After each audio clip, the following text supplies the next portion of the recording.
सर्दियों की सुबह थी। दिल्ली एयरपोर्ट की भीड़ अपने चरम पर थी। बिजनेस ट्रैवलर्स लैपटॉप लेकर भाग रहे थे। परिवार छुट्टियों पर जाने को तैयार थे और हर तरफ चकाचौंध थी। इसी भीड़ में एक बुजुर्ग व्यक्ति धीरे धीरे चलते हुए एयरलाइंस के काउंटर तक पहुंचे। उनका पहनावा सादा था। सफेद कुर्ता पाजामा, ऊपर एक पुराना भूरे रंग का स्वेटर और पैरों में फटी सी चप्पल। हाथ में एक प्लास्टिक कवर में रखी हुई प्रिंटेड टिकट थी। शायद कहीं से किसी ने निकाल कर दी हो। उनके चेहरे पर शांति थी, लेकिन आंखों में एक थकान भी, जैसे कोई लंबा सफर तय करके आया हो और अब केवल कंफर्म सीट का आश्वासन चाहिए। उन्होंने काउंटर पर खड़ी लड़की से बड़े विनम्र स्वर में पूछा, बिटिया, ये मेरी टिकट है। सीट कंफर्म है। क्या मुझे जयपुर जाना है? लड़की ने एक नजर उन्हें ऊपर से नीचे तक देखा, फिर मुंह बनाया और बोली, अंकल, ये रेलवे स्टेशन नहीं है। यहां बोर्डिंग ऐसे नहीं मिलती। पहले ऑनलाइन चेक इन करना पड़ता है। बुजुर्ग थोड़ा घबरा गए। मुझे नहीं आता बेटा, ये सब बस आप एक बार देख लो। प्लीज, मेरी बहू अस्पताल में है। पास खड़ा एक और कर्मचारी हंसते हुए बोला, अरे इन्हें कौन टिकट देता है भाई? ये लोग ऐसे ही फालतू घूमते हैं। अंकल, आप घर जाइए। यह आपके बस की बात नहीं है। भीड़ के बीच कुछ लोग यह देख रहे थे, लेकिन कोई कुछ नहीं बोला।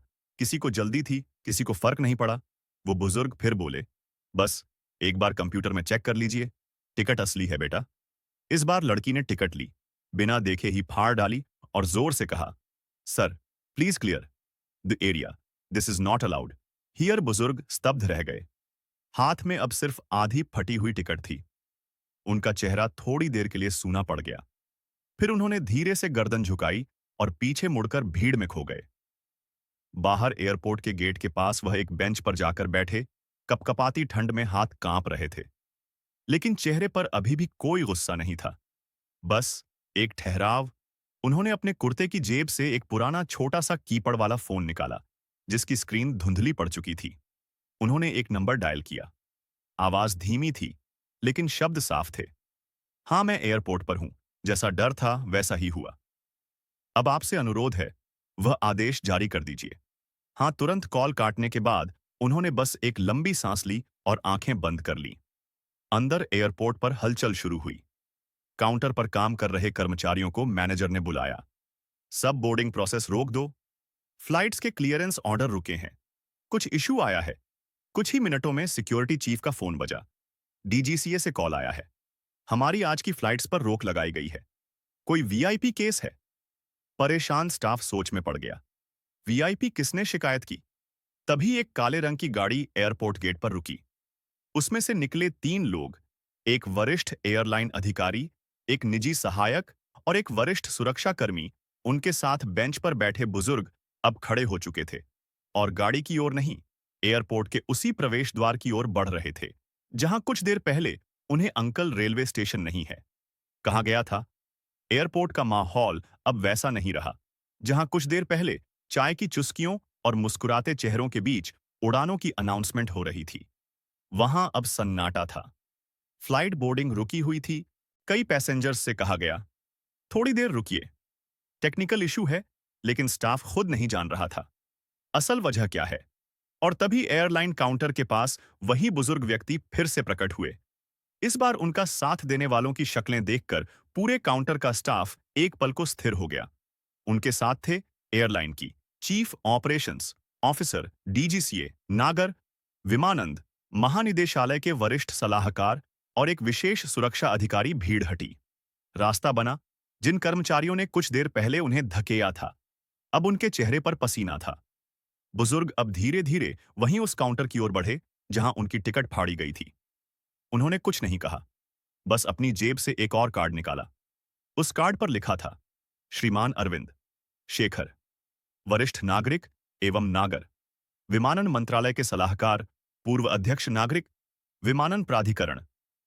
उनकी पहचान देखकर मैनेजर का चेहरा सफेद पड़ गया और तभी डीजीसीए अधिकारी ने गुस्से में कहा, आप लोगों ने इन्हें बेइज्जत किया, बिना आईडी देखे टिकट फाड़ दी। काउंटर पर खड़ी लड़की के हाथ से टिकट का फटा टुकड़ा गिर गया। अरविंद जी ने अब पहली बार कुछ कहा, पर आवाज में गुस्सा नहीं, सिर्फ पीड़ा थी। मैं चिल्लाया नहीं, क्योंकि मैंने जिंदगी में बहुत कुछ देखा है, लेकिन आज देखा इंसानियत कितनी खोखली हो चुकी है। तुमने मेरी टिकट नहीं फाड़ी। तुमने उस मूल्य को फाड़ा है जो सम्मान कहलाता है। भीड़ में सन्नाटा था। कुछ लोग मोबाइल से वीडियो बनाने लगे। एयरलाइन की सीनियर मैनेजमेंट अब खुद सामने आई। सर, हम शर्मिंदा हैं। पूरी टीम से माफी मांगते हैं। अरविंद जी ने एक बार मुस्कुराकर कहा, माफी उनसे मांगो जो आगे भी ऐसे पहनावे देखकर लोगों को परखते रहेंगे। मेरे जाने के बाद भी किसी और को यह अपमान सहना ना पड़े। फैसला तुरंत हुआ। जिन दो कर्मचारियों ने टिकट फाड़ी थी, उन्हें निलंबित कर दिया गया। एयरपोर्ट पर सभी कर्मचारियों को एल्डर डिग्निटी एंड डिस्क्रिमिनेशन पर अनिवार्य ट्रेनिंग करवाने का आदेश दिया गया और सबसे अहम डीजीसीए द्वारा उस एयरलाइन को 1 सप्ताह की चेतावनी दी गई। यदि किसी और वरिष्ठ नागरिक के साथ ऐसी घटना दोहराई गई, लाइसेंस सस्पेंशन की कार्यवाही शुरू की जाएगी। बुजुर्ग का चेहरा अब शांत था। उन्होंने किसी को नीचा नहीं दिखाया। कोई चिल्लाहट नहीं, कोई बदला नहीं, बस एक शालीन सच्चाई से सबको आईना दिखा दिया। वह गेट की ओर बढ़े। इस बार उन्हें कोई नहीं रोक रहा था। एक कर्मचारी उनके पास दौड़ते हुए आया। सर, कृपया बैठ जाइए। हम आपके लिए विशेष लॉन्च तैयार करवा रहे हैं। अरविंद जी ने सिर्फ इतना कहा। नहीं बेटा, मुझे भीड़ में बैठना अच्छा लगता है। वहां इंसानियत के असली चेहरे दिखते हैं। अब जब अरविंद शेखर एयरपोर्ट के उसी वेटिंग जोन में जाकर एक कोने में बैठ गए, सबकी नजरें उन पर ही थीं। पर अब नजरिया बदल चुका था। कुछ लोग मोबाइल में उनका नाम सर्च कर रहे थे। कुछ पूछ रहे थे, यह हैं कौन? और जो सर्च कर पा रहे थे, उनके चेहरे पर चौंकाहट साफ थी। अरविंद शेखर, एक नाम जो देश की हवा में बदलाव लाया। वह कोई सामान्य बुजुर्ग नहीं थे। देश के सबसे पहले डीजीसीए रिफॉर्म पॉलिसी बोर्ड के अध्यक्ष रहे। उनकी अगुवाई में भारत ने पहली बार एल्डरली फ्रेंडली एविएशन पॉलिसी लागू की, जिससे हजारों बुजुर्गों को एयर ट्रैवल की सुविधा मिली। कई बड़े अंतर्राष्ट्रीय एयरलाइन प्रोजेक्ट्स के मुख्य सलाहकार रहे। पद्म भूषण से सम्मानित, पर कभी उसका ढिंढोरा नहीं पीटा। उनकी पहचान किसी वीआईपी पास से नहीं, उनकी सादगी और सोच से बनी थी। क्यों लौटे? इतने सालों बाद किसी पत्रकार ने धीरे से उनके पास जाकर पूछा, सर, आप इतने चुप क्यों रहे जब आपको धक्का दिया गया? अरविंद जी ने मुस्कुराते हुए कहा, कभी किसी एयरपोर्ट पर मैंने वर्दी पहनकर आदेश दिए थे। आज उसी एयरपोर्ट पर मैं आम आदमी बनकर अपमान झेल रहा था। मैं जानना चाहता था, क्या हमारे बनाए कानून सिर्फ फाइलों में है या दिलों में भी? उनकी वापसी का मकसद क्या था?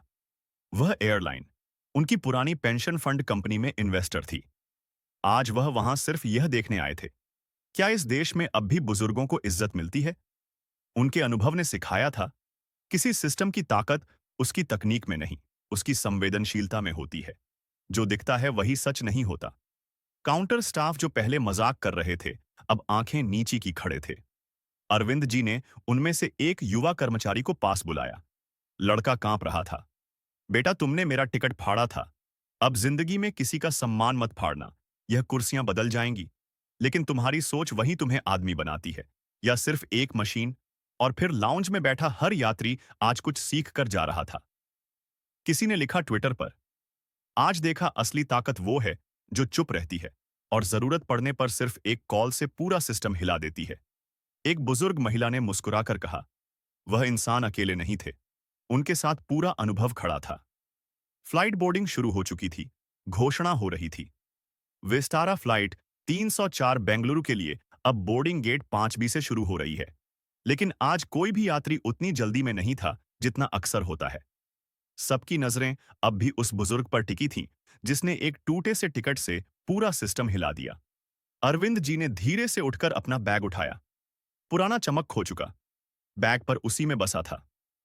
इतिहास का भार वह चलते हुए गेट की ओर बढ़े। रास्ते में वही मैनेजर जिसने उन्हें अपमानित किया था, उनके सामने हाथ जोड़कर खड़ा था। सर, प्लीज एक बार माफ कर दीजिए। अरविंद जी रुके, उसकी आंखों में देखा और बोले, माफ कर दूंगा, लेकिन शर्त पर हर उस यात्री से माफी मांगो जो तुम्हारे शब्दों से टूटे हैं, और हर उस बुजुर्ग को नम्रता से देखो जो तुम्हारे सिस्टम की चुप बेंचों पर बैठते हैं।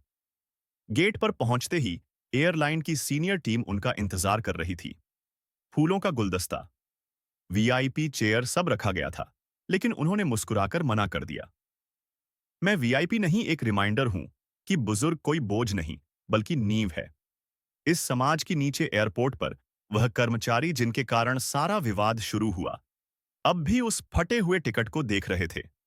उनमें से एक ने धीरे से कहा, हमने उनकी टिकट नहीं फाड़ी, हमने अपनी सोच का पर्दा उतार दिया।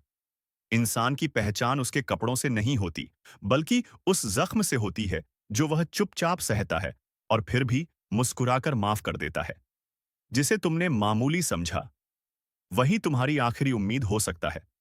इज्जत सिर्फ ऊंचे पद के लिए नहीं, इंसानियत के लिए होनी चाहिए।